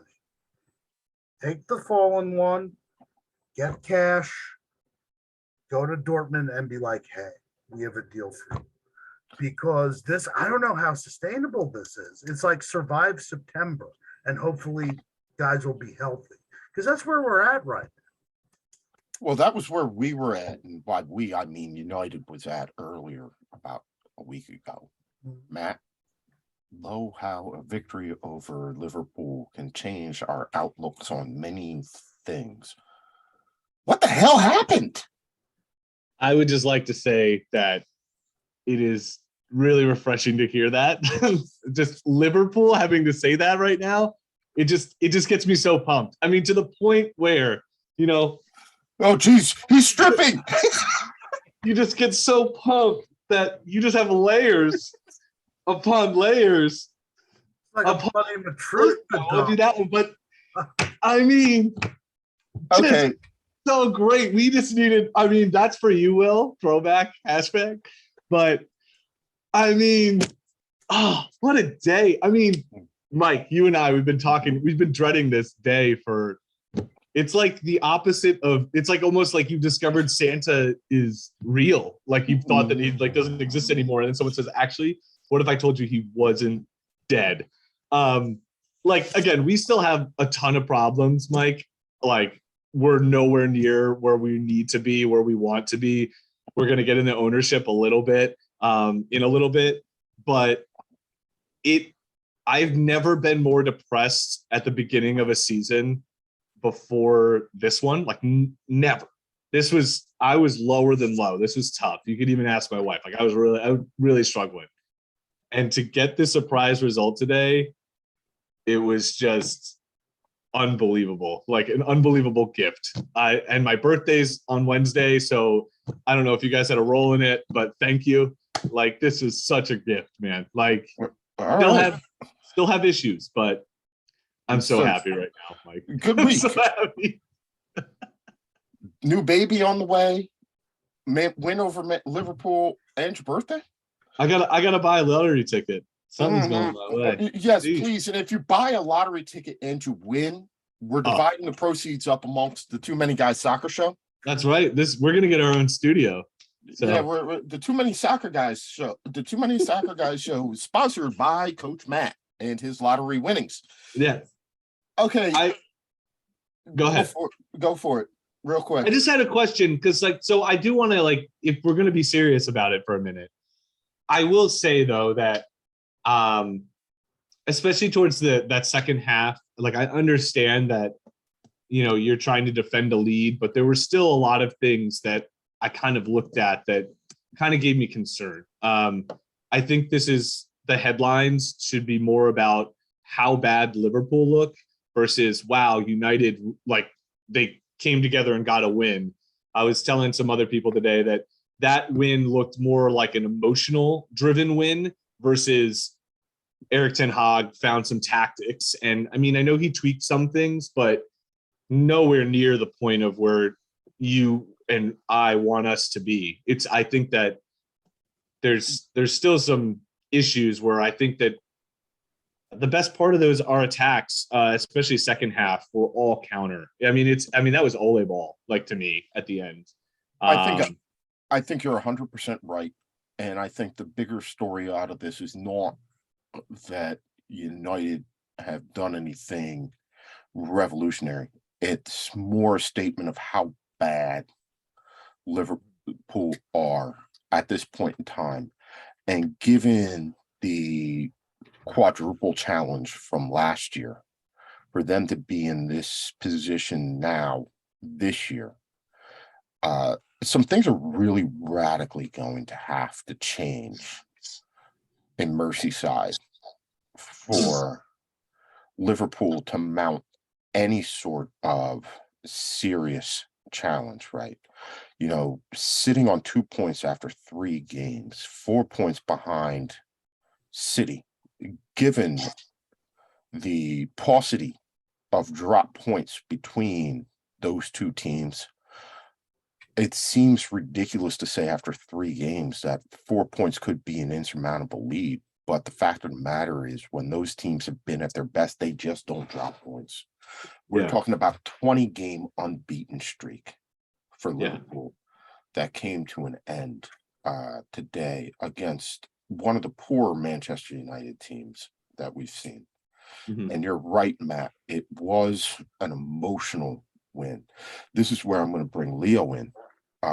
Leo, lots of protests outside of Old Trafford against the Glazers. And one of the reasons why I wanted to get you on the show is you have covered the Buccaneers for over 30 years now, as best as I can tell. Am I Yeah, close? pretty much, Mike, since 1987. We've been covering the Bucks. Yeah. So you have been there for the entirety of the Glazers' ownership. When we look at the Glazers as far as football owners, the Bucks are widely looked at as a pretty decently run organization. One of the issues is when it comes to soccer, and I know they are different birds, and I know that, and I'm sure that Matt is going to pick up on this when you talk, but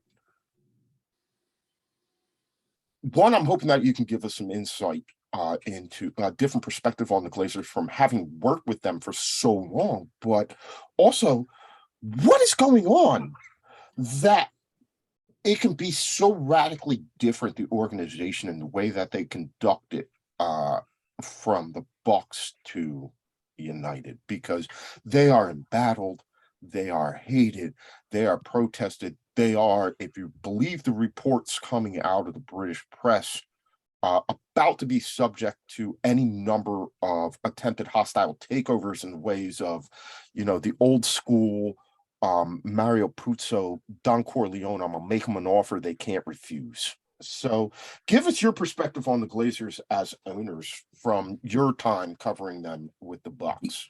You know what, Mike? I'm going to talk about strictly from the Bucks now. If you had to have an ownership group, the Glazers are the ones you want. They do not get involved in football decisions. The only decisions they get involved with, gentlemen, are money decisions.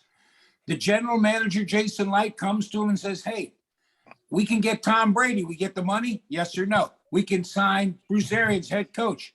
Can we get the money? Yes or no? We can trade for Rob Gronkowski. Are you okay with that financially? Yes or no?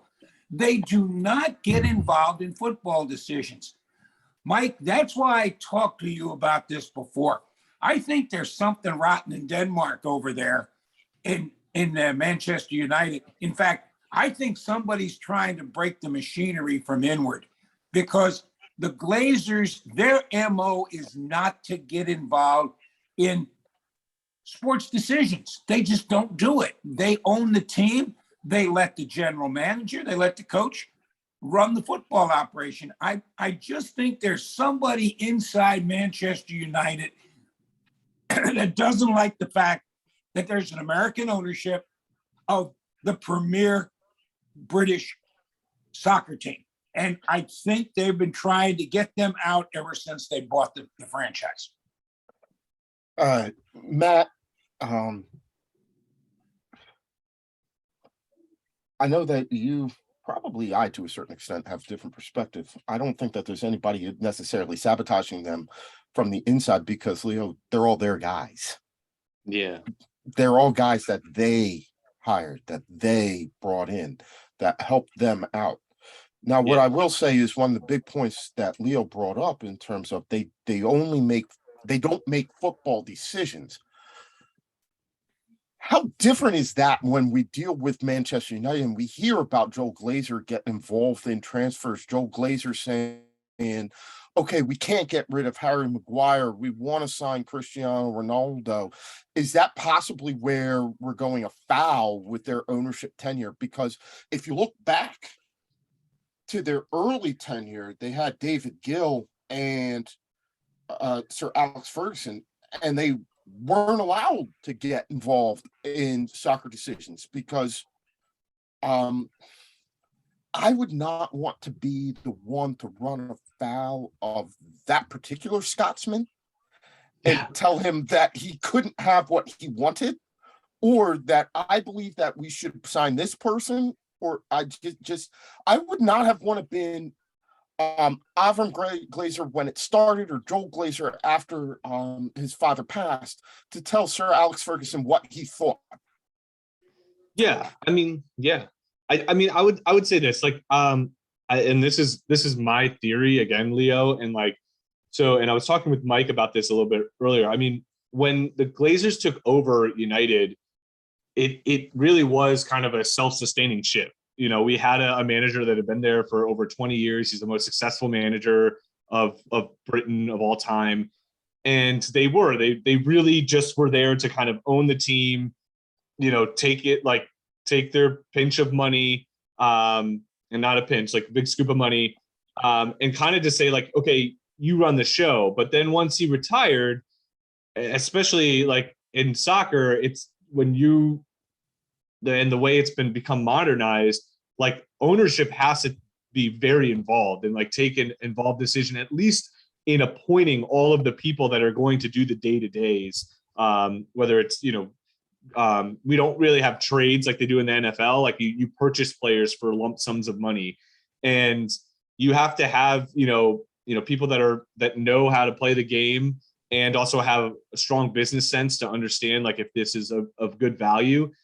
And after Ferguson retired, the Glazers did, especially Joel, did really get involved and started appointing people that actually didn't have any connection to soccer, like or football over there. They hired like buddies. Like Ed Woodward was the banker from Merrill Lynch who actually facilitated the deal for them to purchase Manchester United. And then once like Ferguson stepped down, they actually gave Woodward the role of like basically building the team, like basically the general manager. And he really hadn't had any, you know, experience in doing this before. I will give him this. He was unbelievable at like signing sponsorship and commercial deals. Like our brand, when he took over for about 5 to 6 years, our brand actually expanded and sold that. But our footballing, our soccer play really collapsed because we had no plan and there was just organization.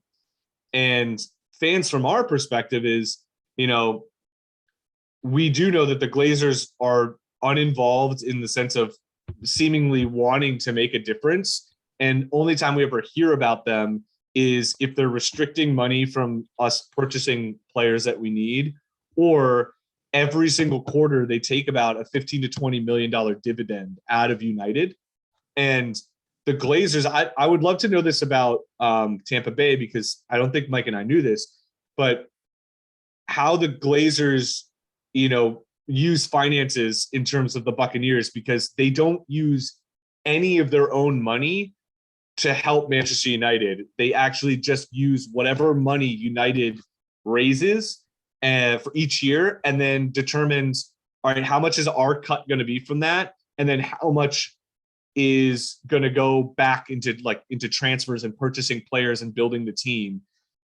Whereas, and this again might be a difference between soccer and NFL, the owners in the Premier League, they put their own money into the purchasing of players and into the club on top of whatever they generate. And so we don't see that from the Glazers. And that's why we just kind of look at them as like moochers and leeches a bit, because they are hands off. And then they also just like kind of take our money. And so, yeah, I kind of just want to hear a little bit more about the Glazers from your perspective and how they work with the Bucks, because from our perspective, they gotta go, man. Like we gotta get them out. You know what, Matt? It's funny you should bring that up, because as soon as the Glazers bought Manchester United, the Bucks started to go downhill. Yeah, we have Greg Schiano hired as a head coach. And everybody over here on this side of the pond was yelling that, oh, all they cared about was Manchester United. And it's kind of funny how this parallels. You don't see both teams doing well at the same time. There was a time when Manchester United was there with Ferguson. Yes, the Bucks were bad. Then all of a sudden, the Bucks turned it around, and now it looks like the other way is going. What really hurt the Glazers, to be honest, is when Malcolm Glazer died. Mm-hmm. There was no line of succession with the sons. You know, you got Joel, you got and Joel seems to be taking the lead, but there's three of them there, and there's the sisters too. And that really kind of tore the family apart in a sense that, okay, Malcolm was the leader. There was no doubt about it. And he was the silent force behind everything. When he passed away, got to a point where he could, who's the next guy? And that was a problem. And I think it still is with the Glazers as to who makes the final decision. And again, you can't serve two masters. And I think that's what the Glazers are finding out now, that, hey, we can't be really good with the Buccaneers. We can't be really good with Manchester United. Somebody's got to suffer. And Matt, it's funny you should say about siphoning money. That's the first thing they said over here was, oh, they're siphoning money off the Bucks to run Manchester United. So it's a vicious circle with that. That's for sure.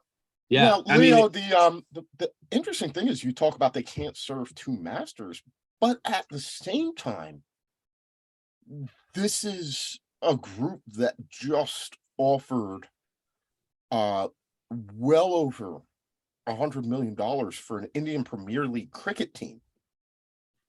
Last season, one of the two expansion teams. They did not win, but they were in there and they were trying to do that. So they're actively trying to expand this brand.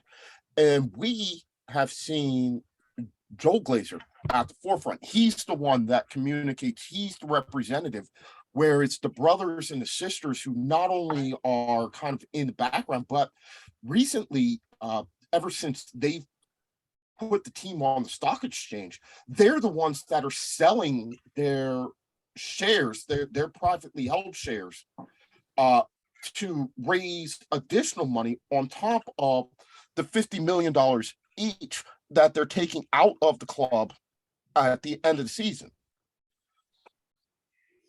You know what, guys? It's kind of funny how when you go back and watch the American movie All the President's Men, what did Deep Throat keep telling them? Follow the money. And that's what you got to watch here, is where is that money going? And again, I said the Glazers are perfect owners. They're perfect owners from a football standpoint. Yeah, they hired Greg Schiano. They got to a point over there when Ferguson retired. They weren't ready. They didn't know who to trust or who to turn to. Yeah. And they went to somebody who they trusted. And again, he expanded the brand, but on the pitch was not a pretty sight. And that's the problem right now over there. So quick question, to Leo. I mean, we as fans obviously want the Glazers to sell. We're worth anywhere between $4 to $6 billion. From a Buccaneers perspective, it seems like the fans would want you guys to want the Glazers to sell them, because that would probably be more money coming to you guys, right? Let me tell you a funny story about that, Matt. When the Glazers first bought the team, Eddie DeBartolo was thrown out of the league for gambling and lost the 49ers franchise. He attempted to buy the Buccaneers. Well, the Buccaneers at the time were worth about $300 million. Well, the Glazer family said, will you tell Eddie DeBartolo it's going to cost him $600 million to buy it? You know what Eddie DeBartolo said? Who do I make the check out to? All of a sudden, the Glazers said, whoa, what do we have here? And they're figuring out that 32 people have the golden goose, and that's the NFL franchises. they were starting to enjoy being in the football, being in that realm. Again, what's happening over there in Manchester, Mikey, Matt, wouldn't about 3 or 4 wins kind of make it a little bit easier? Or is this something that is irrevocably broken? I think this is bad right Yeah. now. And part of the problem is this. I have heard from you, Leo. I've heard from a number of people close that not only do they have one, but they have 2 big stadiums that are in massive need of redevelopment, right? Mhm. I've heard from you, Leo, and a number of other people that Raymond James, which was 10 years ago, one of the premier venues in the NFL, just isn't anymore, right? We know for a fact that Old Trafford, there are leaky pipes. There are parts of the stadium that are collapsing. The seats are not wide enough or comfortable enough anymore. They need upgrades on Wi-Fi. The concourses need to be redone. All told, we're talking about a $500 million to $1 billion that needs to be sunk into redeveloping Old Trafford to make it one of the premier venues so that they can host international tournaments and Champions League finals, which will be massive revenue generators for the Glazers. At the same time, they're looking at what, Leo, about another $3-4 billion to potentially rebuild Raymond James, probably another billion, probably just $750 million to 1.2 to redevelop it. You know what, Mike? It's funny you should bring that up because they just put in 3,500 temporary seats. We call those Brady seats. And what they did was they put them, if you ever, and Mike, you've been there, if you go not to the pirate ship side on the north, but the south side, they completely renovated that for 3,500 seats. So now instead of 68,000, it seats almost 72. And they're doing that because this is Brady's swan song in Tampa.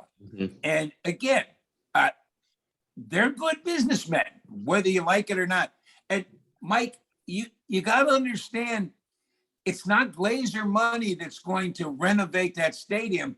It's going to be the Tampa Sports Authority and the Glazer. They got this best sweetheart deal in the world because the rumor was if they didn't get the new stadium, they were going to St. Louis. And I don't know if they floated it, whatever, but when that went through, it got passed by 50.5 to 49.5. It wasn't a stirring majority. What they were promised not only was the stadium, they get all the parking for every event. The Tampa Bay Sports Authority bent over backwards to keep the Glazers here. When they had the Super Bowl 2 years ago, albeit it was right in the middle of the pandemic and there was nothing, the renovations done before that season were phenomenal. Yes, the Glazers did put in money, but it wasn't all their money. It was part of the Tampa Bay Sports Authority renovation project as well. So, yeah, I don't know what the situation is over there with trying to renovate Old Trafford, but there is no Manchester Sports Authority. Yeah. There is exactly. no It's public money. If it's it's not theirs. If it's not the Glazer money, it ain't It getting ain't done, getting- right, guys? It ain't getting done. It ain't Yeah. getting done. I Exactly. think the biggest question though is, and we'll wrap up with this. Matt, we've seen the protests now for multiple seasons. The Glazers out. We've now heard rumblings from the likes of Ineos founder and chairman Sir John Ratcliffe, a lifelong Manchester United fan, and a guy whose net worth actually does exceed the Glazer family.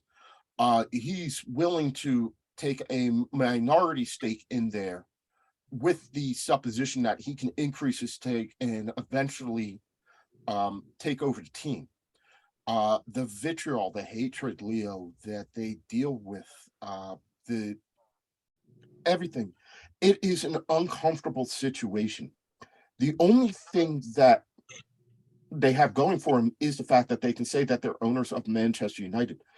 What are the chances that they sell this team? Do you think that there's any in it to them to sell that team, or are they just stubborn enough that we can fix this, we're going to turn it around, and we're going to hang on until we do? I mean, from my perspective, that actually the most encouraging thing that I heard, actually probably this whole week, was actually Leo talking about how the NFL, it's like you have 32 goose eggs, like golden goose eggs, and you're a part of this group. The soccer world isn't really like that, and I just don't think it's as kind of sought after to be an owner of like a Premier League team. We see it all the time. There's sales amongst different owners. Owners change hands all the time with different clubs, because there's promotion and relegation. You have a lot more of an opportunity to get to actually buy a club for cheap and make them into a Premier League team and make that technically a cash cow, if you look at it that way. So I don't think there's as much of a stronghold on them feeling like they need to keep it, otherwise there's no opportunity to have what they have with us. And I think also too, since they put the team on the market, our share price has gone down $2 a share. So I think that I mean, again, from what Leo's saying, if anything from the Glazers, I think they actually do sell. I think they sell a minority stake. I don't think it's going to be a clean cut, but I think what Ratcliffe wants to do is create a situation where it's like, okay, maybe in 5 years' time, like I'm like complete majority owner here, and we have a plan of transition. And meanwhile, like the Glazers still have a way in which they're still, again, to say it bluntly, like siphoning off money from the team. And I think as long as we get the right people in charge and the right ownership of someone that kind of understands the culture and understands what we need as a fan base, I think that's all I can honestly ask for. If I see news about that plan going through, I'll be overjoyed. You know what, gentlemen? The one thing you got going now is the Glazers are businessmen. Everybody's got a price. If they get the right price, they will sell. I mean, it's not like the NFL in terms of you are just going to keep reaping profit after profit after profit. With I don't know if there's a situation over there where there's a salary cap or anything. So again, all 32 teams over here are making the same amount of money from the TV contract. Now, Sky is the one putting you on, right, Mike? Well, it's Sky. I mean, the Premier League has so many different broadcast contracts. Let's say that the rights, but it's positional based. If you win the league, you make X amount of money. If you get relegated, you make Y amount of money, and it decreases in between 1 and 20, right? Plus the loss of revenue that they're dealing with for not making the Champions League, which also results in something like they missed the Champions League. Okay, so there's an automatic kicker in their Adidas contract that reduces that by 25%. The deal that they had with TeamViewer to sponsor the kits, that has a kicker that decreases because they're not in Europe. And TeamViewer said that they're not going to pump that money in over. So there's a lot of what I'm saying is the revenue streams in soccer are far from as guaranteed as they are in football, where, at the beginning of the season, 32 owners are going to split 32 ways a multi-billion-dollar package from 3 networks, right? You don't get that. And the Jacksonville Jaguars make the same amount of money as the Los Angeles Rams. Exactly. And over there in the Premier League, you win, you make money. You lose, you don't make money. Yeah. And again, the Glazers are not stupid. They're going to look and say, okay, Cristiano Ronaldo, he's not getting any younger. Okay, what's happening over there? Where are we going to be in a year, 2 years, 3 years? Is it time to sell? Can we get what we want? I think if someone makes them a ridiculous offer, they'll take the money and run. That's just my opinion. All right. Well, Hope that Leo, happens. you just answered the question that I was going to ask. So I want to thank you. And gentlemen, it has been a boatload of fun, but tick tock, it is time for us to all turn into pumpkins. So it was fun. We kept it moving tonight. We covered a lot of ground. I mean, we got some Arsenal chat in with Stead and Coach G at the top of the show. Talked to Los about Real Madrid and Spurs. Got into a little bit of the Haps in the Land of Enchantment, also known as Scotland, with Celtic Cam. Byron Robb telling us all about Germany, jumping in, talking also about the Leeds and Chelsea match with Chelsea Mike. Where else can you go but the Too Many Guys Soccer Show and get a full download of what to expect from the Ukrainian Premier League, which starts again tomorrow. And again, of course, thanks to Professor Matt for coming on and talking with Coach Matt about, look, that's just way too many Matts. I can't have you all on the same show. Yeah, I can't have you on the same segment at the same time. Professor Matt coming on and talking with me and Coach Matt about the Liverpool Man United game. And then Uncle Leo, as always, a favorite. Thank you for coming on, joining us, pulling the late shift. I know you got to be up early tomorrow to go to Bucks training camp, but coming on and telling us about your perspective as somebody who has covered the Buccaneers and the Glazers throughout their tenure. Gentlemen, it has been a lot of fun. And also, I need to shout out producer Stead, who had to run. He's got two small kids that he's got to take care of. So, for the cast of the Too Many Soccer Guys show, Mike, we did all right this week. We'll try and do better next week. Take care, guys. Take care. Yeah, I don't have one of those. I just have jerseys. All right. Oh.